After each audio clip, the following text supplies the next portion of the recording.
ونصلي على رسوله الكريم اما بعد فاعوذ بالله من الشیطان الرجیم بسم اللہ الرحمن الرحیم۔ آج ہم 8ویں پارے کا انشاءاللہ خلاصہ بیان کریں گے۔ 7ویں پارے کے آخر میں مشرکین کا یہ مطالبہ ذکر کیا گیا تھا کہ اگر ہمیں کوئی حسی معجزہ دکھایا جائے تو ہم ایمان لے آئیں گے۔ تو 8ویں پارے کے شروع میں یہ بتایا گیا کہ یہ جھوٹ بولتے ہیں۔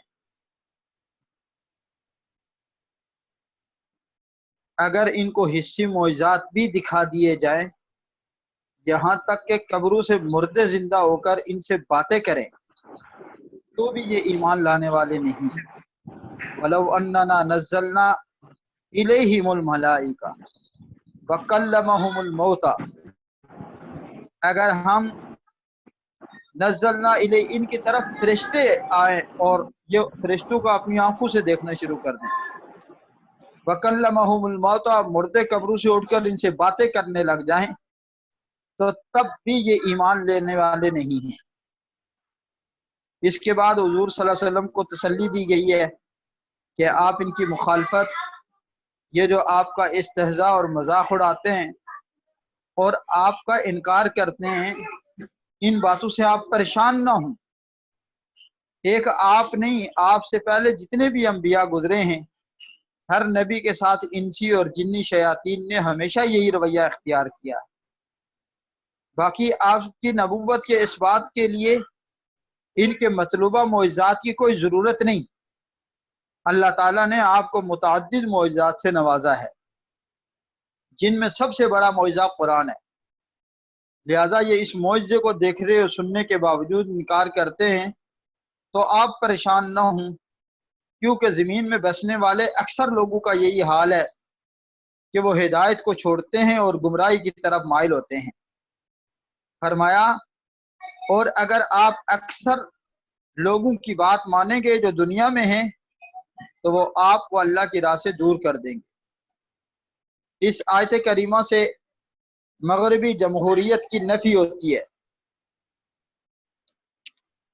مغربی جمہوریت میں اکثر کی رائے کا اعتبار ہے، خواہ وہ کتاب و سنت کے خلاف ہی کیوں نہ ہو، جبکہ مسلمانوں کا یہ اجتماعی عقیدہ ہے کہ اگر پوری دنیا کے انسان کسی ایسی بات پر متفق ہو جائیں جو کتاب و سنت کے واضح حکم کے خلاف ہو تو ان کے اتفاق کا کوئی اعتبار نہیں ہوگا اور اس کو رد کر دیا جائے گا۔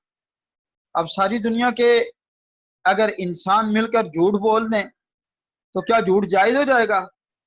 یہ ثواب کا باعث بنے گا؟ غلط بات پر پوری دنیا متفق ہو جائے تو وہ غلط ہی رہے گی، وہ صحیح کے بھی نہیں ہو سکتی۔ اسی لیے فرمایا کہ کتاب و سنت کے واضح حکم کے خلاف اگر پوری کی پوری دنیا متفق ہو جائے تو ان کا کوئی اعتبار نہیں ہوگا اور اس بات کو رد کر دیا جائے گا۔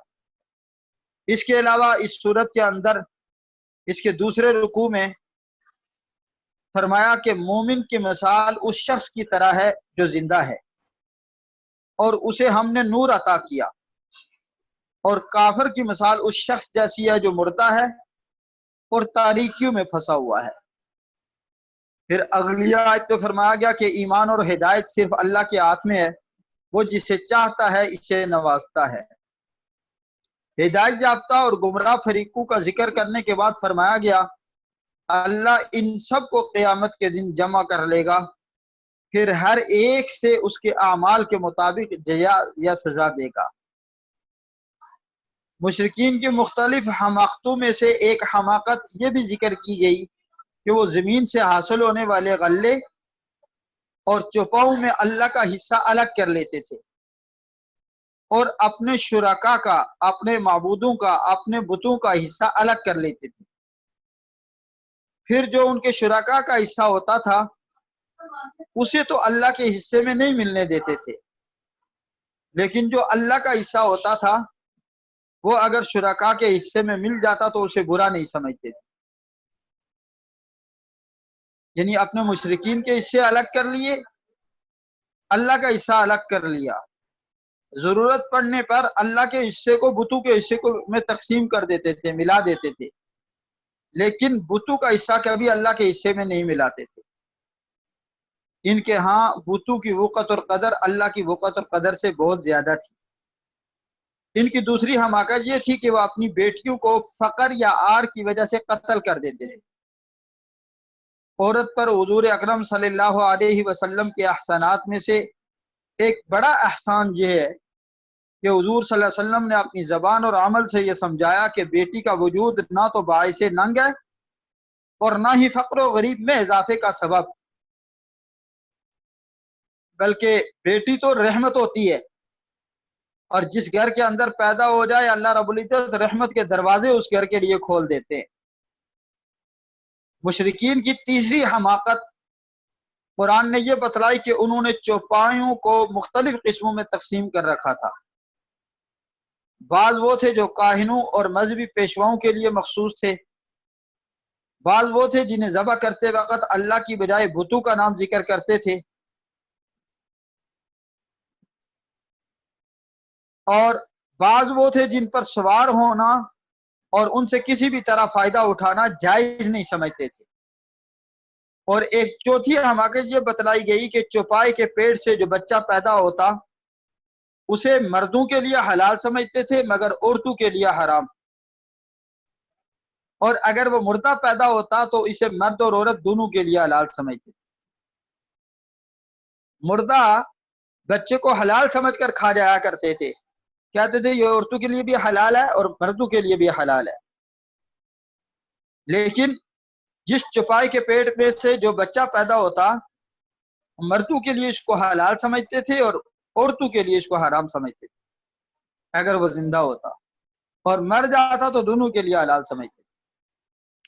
مشرکین کی یہ حماقتیں بیان کرنے کے بعد انہیں اللہ کی نعمتیں یاد دلائی گئی کہ وہی اللہ ہے جس نے باغات، زیتون اور انار جیسے مختلف پھل پیدا کیے ہیں، وہی اللہ ہے جس نے بار برداری، گوشت اور دودھ کے حصول کے لیے چھوٹے اور بڑے جانور پیدا کیے۔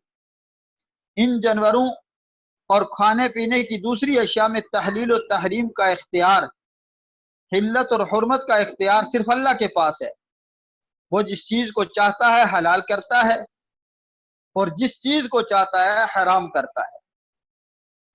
مشرکین کے ان باطل عقائد اور ان کے دعووں کی تردید کے بعد قرآن مجید کی وہ مشہور آیات ہیں جن میں اللہ نے ایسی 10 وصیتیں بیان فرمائی ہیں کہ جن پر آسمانی ساری شریعتیں متفق رہی، یعنی ہر دور کے اندر یہ 10 وصیتیں موجود رہی ہیں ہر شریعت میں، اور تمام ادیان ان پر عمل کی دعوت دیتے رہے ہیں، کیونکہ ان پر عمل کرنے سے انسانی سعادت کی حفاظت ہوتی ہے اور اسے دنیا اور آخرت میں عزت و کرامت کی وہ زندگی حاصل ہوتی ہے جو اللہ تعالیٰ انسان کو دینا چاہتا ہے۔ پہلی وصیت یہ کی کہ صرف اللہ کی عبادت کی جائے اور اس کے ساتھ کسی کو شریک نہ ٹھہرایا جائے۔ دوسری وصیت یہ فرمائی کہ والدین کے ساتھ اچھا سلوک کیا جائے اور انہیں اپنی زبان و عمل سے تکلیف نہ دی جائے۔ تیسری وصیت یہ دی کہ اولاد کو فقر کے، غربت کے ڈر سے یا ننگ و عار و خوف سے قتل نہ کیا جائے۔ چوتھی وصیت یہ کی کہ ہر قسم کے فواحش اور برائیوں سے بچا جائے، خواہ وہ خفیہ ہوں یا علانیہ۔ پانچویں وصیت یہ کی کہ انسان کو ناحق قتل کرنا حرام ہے اور یہ بدترین گناہ ہے۔ چھٹی وصیت یہ کی کہ یتیم کے مال میں ناجائز تصرف نہ کیا جائے۔ ساتویں یہ کہ ناپ تول کو پورا رکھا جائے۔ آٹھویں وصیت یہ کی کہ سارے انسانوں کے درمیان عدل کو ملحوظ رکھا جائے۔ اور نویں وصیت اللہ پاک نے ان آیات میں یہ فرمائی کہ اللہ کے عہد کو پورا کیا جائے۔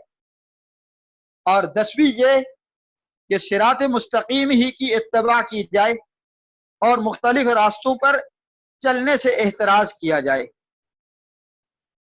یہ وصیتیں بیان کرنے کے بعد اللہ نے اپنے نبی کو حکم دیا کہ آپ علل اعلان کہہ دیجئے کہ مجھے اللہ نے دین حق کی ہدایت دی ہے، یہی ابو الانبیاء حضرت ابراہیم علیہ السلام کا دین تھا اور یہ کہ میری نماز اور عبادات سارے افعال و اعمال خالص اللہ کے لیے ہیں، میں ان اعمال کے صرف اللہ کی رضا چاہتا ہوں۔ سورت کے اختتام اس بات پر ہوا کہ یہ دنیا اور جو کچھ اس دنیا میں ہے یہ ابتلا اور آزمائش کے لیے ہے، تاکہ مومن اور کافر میں، نیک اور بد میں فرق ہو جائے۔ اس کے بعد سورہ اعراف ہے، یہ مکی صورت ہے، اس میں 206 آیات ہے، اور دوسری مکی صورتوں کی طرح اس میں بھی تینوں بنیادی عقائد کو خصوصی اہمیت دی گئی۔ اس صورت کی ابتدا میں حضور اکرم صلی اللہ علیہ وسلم کے دائمی معجزہ یعنی قرآن کا ذکر ہے، جو کہ سارے انسانوں کے لیے اللہ کی سب سے بڑی نعمت ہے۔ اس صورت میں انسان کو اللہ کی اس نعمت کی طرف بھی متوجہ کیا گیا ہے کہ اس نے سارے انسانوں کو ایک ہی باپ سے پیدا کیا، وہ آپس میں ایک دوسرے کے ساتھ تعاون کریں اور اس بات کو یاد رکھیں کہ وہ انسانیت میں بھائی بھائی ہیں۔ اس طرح اس صورت میں انسان کو اللہ نے جو تکریم بخشی اس کا بھی ذکر فرمایا۔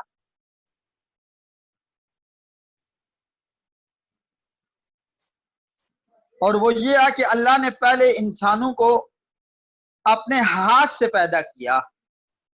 پہلے انسان یعنی آدم علیہ السلام جو آئے تو اس کے متعلق فرمایا خلقتہ بیدی، میں نے ان کو اپنے ہاتھ سے پیدا کیا۔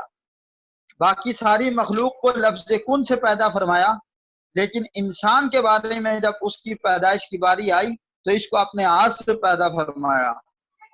اور پھر اللہ نے قسم کھا کے فرمایا وَلَقَدْ كَرَّمْنَا بَنِي آدم، ہم نے بنی آدم کو بڑی عزت کی ہے۔ سورہ 3 میں فرمایا لَقَدْ خَلَقْنَا الْإِنسَانَ فِي أَحْسَنِ تَقْوِيمٍ، کہ ہم نے سب سے خوبصورت انسان کو پیدا کیا ہے۔ پھر اللہ رب العزت نے انسان کو خود اپنے ہاتھ سے پہلے انسان آدم علیہ السلام کو پیدا کرنے کے بعد اس میں اپنی روح پھونکی اور فرشتوں کو اس کے سامنے سجدہ کرنے کا حکم دیا۔ اس قصے کے ضمن میں شیطان کے مکر و فریب سے بچنے کی بھی تلقین کی گئی ہے، کیونکہ وہ ایسا مکار دشمن ہے جو انسان کی راہ کھوٹی کرنے کے لیے ہر راستے پر بیٹھا ہوا ہے۔ انسان کے ساتھ ٹکراؤ کی جو ابتدا ابلیس کے انکار سجدہ سے ہوئی تھی، یہ سلسلہ قیامت تک جاری رہے گا، اور خیر اور شر، حق اور باطل کے درمیان کشمکش کسی نہ کسی انداز میں باقی رہے گی۔ سورہ اعراف کی ایک قابل ذکر خصوصیت یہ ہے کہ اس صورت میں اللہ تعالیٰ نے مسلسل 4 بار انسانوں کو یا بنی آدم کے صیغہ سے خطاب فرمایا۔ یہ 4 ندائیں سورہ اعراف کے علاوہ کسی اور صورت میں نہیں ہیں۔ پہلی ندا 10ویں رکوع میں ہے، جس میں اللہ نے لباس کی نعمت کا ذکر کیا، جس میں فرمایا اے اولاد آدم، ہم نے تمہارے لیے لباس اتارا ہے جو تمہارے ستر کو بھی چھپاتا ہے اور زینت کا باعث بھی ہے، اور تقوی کا لباس سب سے بہتر لباس ہے۔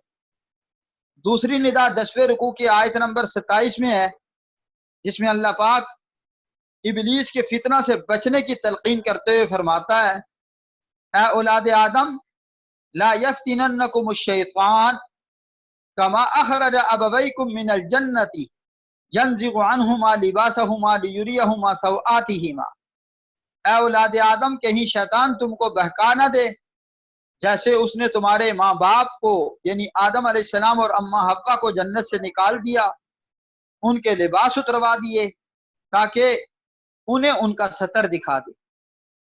تیسری ندا 10ویں رکوع کی آیت نمبر 31 میں ہے، جس میں فرمایا یا بنی آدم خذوا زینتکم، اے اولاد آدم اپنی زینت کا لباس لے لو ہر نماز کے وقت، اور کھاؤ اور پیو اور اسراف نہ کرو، بے شک اللہ اسراف کرنے والوں کو پسند نہیں کرتا۔ اور چوتھی ندا لگائی گئی اے اولاد آدم اما یاتینکم رسل منکم یقصون علیکم آیاتی فمن اتقی واصلح فلا خوف علیہم ولا هم یحزنون، اے اولاد آدم اگر تمہارے پاس تمہیں میں سے رسول آئیں جو تم کو میری آیات سنائیں تو جو تقوی اختیار کر لیں گے اور اپنی اصلاح کر لیں گے تو ایسوں پر نہ قیامت کے دن نہ کوئی خوف ہوگا اور نہ وہ غمگین ہوں گے۔ اولاد آدم کو یہ بار بار خطاب انہیں شیطان کے وساوس اور مکاریوں سے بچانے کے لیے ہے، تاکہ انسان ملمہ ساز باتیں سن کر دھوکہ نہ کھا جائے، کیونکہ شیطان وہ ایسا چالاک دشمن ہے جو بظاہر دوست کا لباس پہن کر آتا ہے، اور ایسی مکار لومڑی ہے جو اپنے آپ کو خیرخواہ کے روپ میں پیش کرتی ہے۔ اسے حق کو باطل اور باطل کو حق، شر کو خیر اور خیر کو شر بنا کر پیش کرنے کا فن آتا ہے۔ دنیا میں جو لوگ بھی یہ کام کر رہے ہیں وہ حقیقت میں شیطان کے ایجنٹ ہیں۔ جہاں یہ نقطہ بھی قابل توجہ ہے کہ پہلی 3 ندائیں لباس کے بارے میں ہیں، ان میں سے دوسری ندا میں یہ بتایا گیا کہ ابلیس لعین نے حضرت آدم اور حضرت حوا کے لباس اتروا دیے تھے، ان کے ستر کھلوا دیے تھے۔ گویا ابلیس کا ایک بڑا ہدف یہ ہے کہ اولاد آدم کو شرم و حیا کے لباس سے محروم کر دیں اور انہیں فحاشی اور عریانیت کی راہ پر لگا دے۔ اور یاد رکھنا، کوئی بھی قوم بغیر ایمان کے تو دنیا میں زندہ رہ سکتی ہے، لیکن بے حیائی کے ارتکاب کی بنا پر دنیا میں زندہ نہیں رہ سکتی۔ ستر کے تقاضے پورے کرنے والا لباس انسان اور حیوان سے ممتاز کرتا ہے۔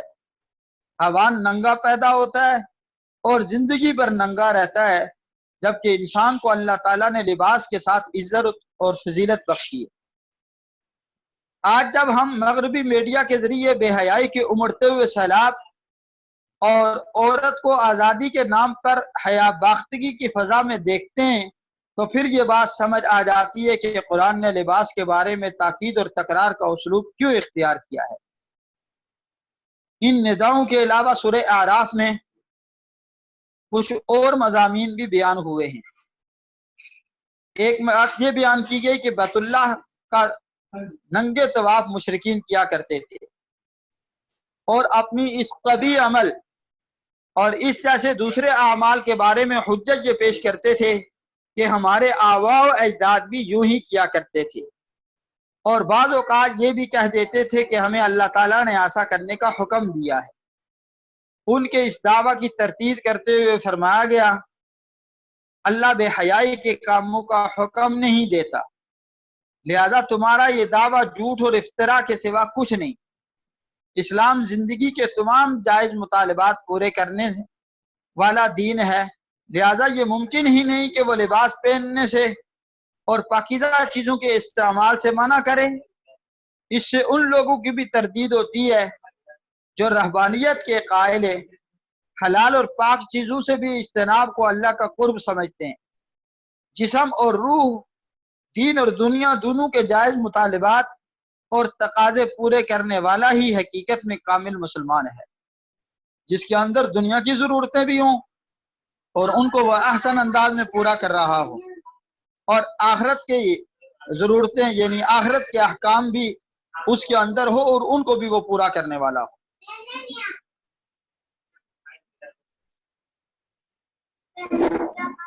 حضرت سلمان فارسی رضی اللہ تعالیٰ عنہ کو جب پتہ چلا کہ حضرت ابو درداء رضی اللہ تعالیٰ عنہ دن کو مستقل روزے رکھتے ہیں اور رات کو قیام کرتے ہیں، عبادت میں یہ مشغولیت اس حد تک بڑھ گئی ہے کہ اپنی بیوی کی تک کے حقوق ادا نہیں کرتے، تو آپ نے انہیں نصیحت کرتے ہوئے فرمایا، تمہارے اوپر رب کا بھی حق ہے اور تمہارے نفس کا بھی حق ہے، تمہارے گھر والوں کا بھی حق ہے، لہذا ہر حق والے کو اس کا حق ادا کرو۔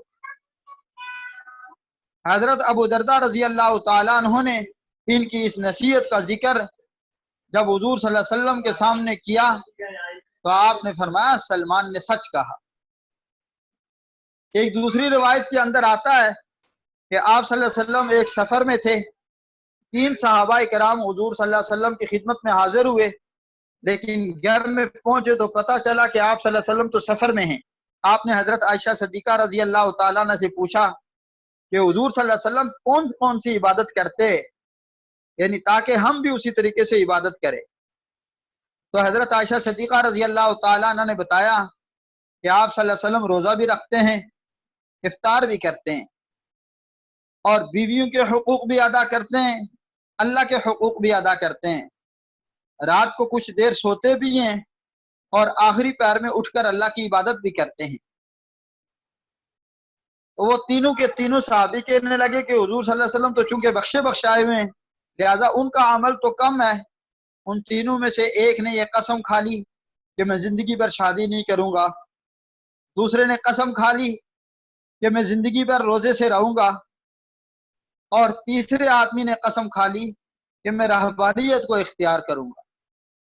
آپ صلی اللہ علیہ وسلم نے جب واپس آئے، حضرت عائشہ نے حال احوال بتائے اور کہا کہ اس طریقے سے 3 صحابہ آئے تھے، انہوں نے آپ کی عبادت کے بارے میں پوچھا اور پھر کہنے لگے کہ وہ تو اللہ کے رسول ہے، وہ تو بخشائے ہوئے ہیں، ان کی عبادت کم ہے، ہم اس سے زیادہ عبادت کریں گے۔ اور یہ 3 قسمیں ان تینوں صحابہ نے کھائی۔ آپ صلی اللہ علیہ وسلم نے ان کو بلایا اور بلا کر کہا کہ کیا تم ایک نبی سے زیادہ عبادت گزار بننا چاہتے ہو؟ یاد رکھو تمہارے جسم کا بھی تمہارے اوپر حق ہے، تمہاری بیوی کا بھی تمہارے اوپر حق ہے۔ وَإِنَّ لِجَسَدِكَ عَلَيْكَ حَقًّا وَإِنَّ لِزَوْجِكَ عَلَيْكَ حَقًّا وَأَعْطَى كُلَّ ذِي حَقٍّ حَقَّهُ، ہر ایک کا حق ادا کرو۔ یعنی اسلام کے اندر رہبانیت جائز نہیں، اس سے پہلے رہبانیت جائز تھی۔ اور رہبانیت کا مطلب کیا ہے کہ بیوی بچوں کو، گھر بار کو چھوڑ کر ایک کنارے کے اوپر بندہ اللہ اللہ کرنے کے لیے بیٹھ جائے کہ نہ بیوی رکاوٹ بنے، نہ بچے، نہ دنیا کی متاع رکاوٹ بنے، نہ دنیا کی ضروریات رکاوٹ بنے۔ یہ پہلے تو جائز تھا، لیکن اسلام آنے کے بعد آپ صلی اللہ علیہ وسلم نے فرمایا لا رہبانیت فی الاسلام، اسلام کے اندر رہبانیت جائز نہیں۔ آگے 11ویں اور 12ویں رکوع میں ایسے 2 گروہوں کا ذکر ہے جو فکر و نظر اور عقیدہ و عمل کے اعتبار سے ایک دوسرے کی ضد ہیں۔ ایک گروہ ضد اور عناد، کفر اور استکبار کی راہ اپنانے والوں کا ہے، جن کا ٹھکانہ جہنم کے سوا کچھ نہیں۔ دوسرا گروہ تسلیم و انقیاد، ایمان اور اطاعت کی راہ پر چلنے والوں کا ہے، جو بفضل ہی تعالی جنت کے حقدار ہوں گے۔ یہ دونوں گروہ جب اپنے اپنے ٹھکانے پر پہنچ جائیں گے تو قرآن بتاتا ہے کہ ان کے درمیان مکالمہ ہوگا۔ اہل جنت دوزخیوں سے سوال کریں گے کیا تمہیں آج اللہ کے وعدوں کے سچ ہونے کا یقین آیا یا نہیں؟ وہ جواب میں اقرار کریں گے کہ ہاں، ہم نے وعدوں کو سچا اور برحق پایا۔ دوزخی جب جہنم کی ہولناک گرمی اور بھوک پیاس سے پریشان ہو جائیں گے تو جنتیوں کے سامنے دستے سوال دراز کریں گے ہمیں کچھ کھانے اور پینے کو دو، لیکن ظاہر ہے کہ ان کا یہ سوال بیکار اور رائیگاں جائے گا۔ یہ مکالمہ اس پارے کے 12ویں اور 13ویں رکوع میں مذکور ہے۔ ایک تیسرے گروہ کا بھی اللہ رب العزت نے یہاں پر تذکرہ فرمایا، جس کو کہتے ہیں اصحاب اعراف۔ ونادا اصحاب الاعراف سے ان کا تذکرہ شروع ہوتا ہے۔ یہ وہ لوگ ہیں جو مومن تھے لیکن اعمال صالحہ میں دوسرے جنتیوں سے پیچھے رہ گئے۔ انہیں نہ تو جنت میں داخل کیا جائے گا اور نہ ہی دوزخ میں، بلکہ ان کا فیصلہ مؤخر کر دیا جائے گا، لیکن بالآخر اللہ تعالیٰ ان کو بھی جنت میں داخل ہونے کی اجازت مرحمت فرما دیں گے۔ ان اصحاب اعراف اور دوزخیوں کے درمیان بھی مکالمہ ہوگا جو اگلے رکوع میں ذکر کیا گیا۔ ان مکالمات کے بعد اللہ کی قدرت اور توحید کے 3 بڑے دلائل بیان کیے گئے۔ پہلی دلیل یہ بیان کی گئی کہ تہ بتہ 7 آسمان، جن میں سے ہر ایک دوسرے کے مقابلے میں ایسے ہے جیسے قبہ ہوتا ہے، یہ 7 آسمان وسعت اور عظمت کے باوجود کسی ستون کے بغیر کھڑے ہیں۔ دوسری دلیل دی کہ رحمان کا عرش، اس کی وسعت کا حال یہ ہے کہ سارے آسمان اور ساری زمینیں اس کا احاطہ نہیں کر سکتے، اور کسی کا خیال اس کی عظمت کا تصور بھی نہیں کر سکتا، کیونکہ عرش کے مقابلے میں کرسی ایسے ہے جیسے کوئی حلقہ ہو، یعنی ایک چھوٹی سی انگوٹھی جو کہ وسیع و عریض صحرا میں پڑی ہوئی ہو۔ کرسی کی وسعت کا یہ عالم ہے کہ وہ ارض و سما میں نہیں سما سکتی، تو عرش کی وسعت کیا ہوگی؟ عرش اور کرسی ان حقیقتوں میں سے ہیں جن پر ہم ایمان تو رکھتے ہیں مگر ان کی کیفیت ہم نہیں جانتے، ان کو متشابہات کہا جاتا ہے۔ تیسری دلیل یہ بیان کی گئی کہ سورج، چاند اور ستاروں کی تخلیق، یہ سب چیزیں اللہ کی مشیت اور غلبہ کے تحت ہیں۔ یہ سورج، چاند اور ستارے ایسی فضا میں تیر رہے ہیں جس کی وسعتوں کا کسی کو بھی اندازہ نہیں، نہ تو یہ آپس میں ٹکراتے ہیں اور نہ ہی اپنے مدار سے باہر نکلتے ہیں۔ یہ دلائل اور آخر میں 6 انبیاء کرام یعنی نوح علیہ السلام، ہود علیہ السلام، حضرت صالح، حضرت لوط، حضرت شعیب اور موسیٰ علیہ السلام کے قصے اختصار کے ساتھ بیان کیے گئے ہیں۔ پہلا قصہ شیخ الانبیاء حضرت نوح علیہ السلام کا ہے اور آخری قصہ حضرت شعیب علیہ السلام کا ہے۔ ان تمام قصوں کا الگ الگ تو تفصیل کا وقت نہیں ہے، جو مختلف حکمتیں اور جو عبرتیں ان قصوں کے اندر پوشیدہ ہیں ان کا ذکر کر دیتا ہوں۔ حضور صلی اللہ علیہ وسلم کو مخالفین کی ایذاؤں پر تسلی دی گئی ہے، جیسے پہلے انبیاء کرام کو ایذائیں دی گئی، اسی طریقے سے آپ پیغمبر اگر آپ کو بھی ایذا دی گئی ہے تو آپ تسلی رکھیں، اللہ رب العزت اس کے اوپر آپ کو اجر دے گا۔ دوسری عبرت ان واقعات سے ہمیں یہ ملی کہ متکبروں کا انجام برے لوگوں کا انجام برا ہوتا ہے اور نیکوکاروں کا انجام اچھا ہوتا ہے۔ تیسری بات یہ بتائی گئی، اس بات پر تنبیہ کی گئی کہ اللہ کے ہاں دیر تو ہے اندھیر نہیں، بالآخر ظالموں کو ان کے ظلم کی سزا مل کر رہتی ہے۔ ہمارے آقا صلی اللہ علیہ وسلم کی نبوت کی سچائی کی دلیل پیش کرنا کہ امی ہونے کے باوجود آپ تاریخ کے گمشدہ اوراق حقائق کے مطابق پیش فرماتے تھے، یہ آپ کی نبوت کے سچا ہونے کی دلیل ہے۔ اور ایک عبرت یہ بھی حاصل کی گئی کہ انسانوں کے لیے یہ سارے واقعات، قوم نوح، قوم عاد، قوم سمود، قوم مدین، یہ ساری کی ساری قوموں کا جو تذکرہ یہاں پر کیا گیا، اور بالآخر قوم کے جو متکبر اور سرکش اور نافرمان لوگ تھے ان کے اوپر اللہ رب العزت نے جو اپنے اپنے عذابات نازل کیے ان کا تذکرہ کر کے یہ مسلمانوں کو ایک عبرت اور نصیحت پیش کی گئی کہ یہ ان لوگوں کے واقعات سن کر اس سے سبق حاصل کریں۔ اس کے اوپر 8واں پارہ انشاءاللہ ختم ہو جاتا ہے اور پھر اس کے بعد 9واں پارہ شروع ہوگا۔ دعا فرمائیں اللہ رب العزت جو کچھ کہا سنا گیا ہے ہم سب کو اس کے اوپر عمل کرنے کی توفیق عطا فرمائے۔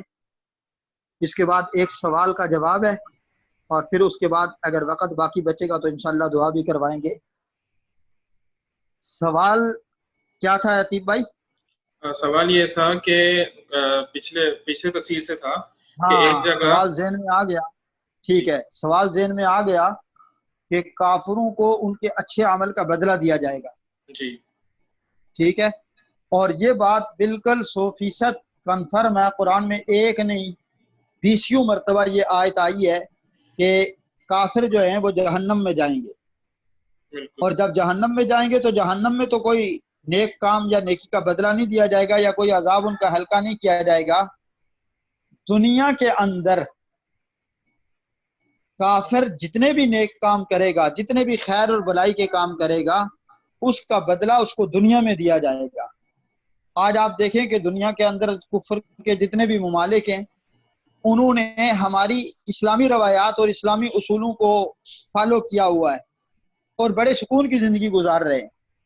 ان کے سکون کی زندگی کی وجہ یہی ہے کہ وہاں وہ خیر خائی اور بلائی میں رفاع عامہ کے کاموں کے اندر بڑھ چڑھ کر حصہ لیتے ہیں، انسانیت کا ادب اور احترام کرتے ہیں، تو اس کی وجہ سے ان کا اجر اور بدلہ ان کو دنیا کے اندر دیا جائے گا۔ لیکن مومن کی شان یہ ہے، اللہ نے دیکھیں اس ایمان کی وقت دیکھیں کہ صرف کلمہ لا الہ الا اللہ پڑھنے کی وجہ سے ایک نہ ایک دن گناہگار سے گناہگار آدمی بھی ضرور جنت کے اندر داخل ہے، اور اس کو اس دنیا سے 10 گنا بڑی جنت ملے گی۔ لیکن کافر سوائے وَيَقُولُ الْكَافِرُ يَا لَيْتَنِي كُنْتُ تُرَابًا، کافر یہ تمنا کرے گا کہ کاش میں مٹی ہو جاتا تو اس سے بہتر تھا، میں نے ایمان قبول نہیں کیا، آج میرے لیے سوائے ندامت کے، شرمندگی کے، تباہی اور بربادی کے اور کوئی میرا ٹھکانہ نہیں ہے۔ تو دنیا کے اندر کفار کی اچھے کاموں کا بدلہ ضرور اللہ رب العزت دیتے ہیں، آخرت میں اس کو کوئی صلہ نہیں ملے گا، اور مومن کو اللہ رب العزت اچھے اعمال کا بدلہ دنیا کے اندر بھی دیتے ہیں اور آخرت کے اندر بھی ضرور عطا فرمائیں گے۔ یہ ہمارے پاس 5 منٹ ہیں تو آپ شب جمعہ کے حوالے سے دعا کر لیں یا کچھ؟ جی جیسے بھی آپ ٹھیک ہے جی۔ ٹھیک ہے، دعا کر لیتے ہیں اللہ رب جی العزت واقع۔ الحمد للہ رب العالمین والعاقبۃ للمتقین والصلاۃ والسلام علی رسولہ الکریم۔ یا الہنا و الہ کل شیء الہ واحد لا الہ الا انت، یا الہنا و الہ کل شیء یا ذا الجلال والاکرام۔ اللہم انی اسألک بانی اشہد انک انت اللہ لا الہ الا انت الاحد الصمد الذي لم يلد ولم يولد ولم يكن له كفوا احد، یا اول الاولین ویا آخر الآخرین، یا ذا القوة المتین، یا راحم المساکین ویا ارحم الراحمین۔ اللہم صلی علی روح محمد فی الارواح، وصلی علی جسد محمد فی الاجساد، وصلی علی قبر محمد فی القبور۔ اللہم صلی علی محمد النبی عدد من صلی علیہ من خلقک، وصلی علی محمد النبی کما ينبغی لنا ان نصلی علیہ، وصلی علی محمد النبی کما امرتنا ان نصلی علیہ۔ اللہم آنس وحشتنا فی قبورنا، اللہم ارحمنا بالقرآن العظیم، اللہم ارحمنا بالقرآن العظیم، اللہم ارحمنا بالقرآن العظیم، واجعلہ لنا اماما ونورا وہدا ورحمہ۔ اللہم ذکرنا منہ ما نسینا وعلمنا منہ ما جہلنا، وارزقنا تلاوتہ آناء اللیل وآناء النہار، واجعلہ لنا حجتا یا رب العالمین۔ اللہم انا نسألک الہدى والتقى والعفاف والغنى، اللہم انا نسألک رضاک والجنہ واعوذ بک من سخطک والنار۔ اللہم یا مقلب القلوب ثبت قلوبنا على دینک، اللہم یا مصرف القلوب صرف قلوبنا على طاعتک۔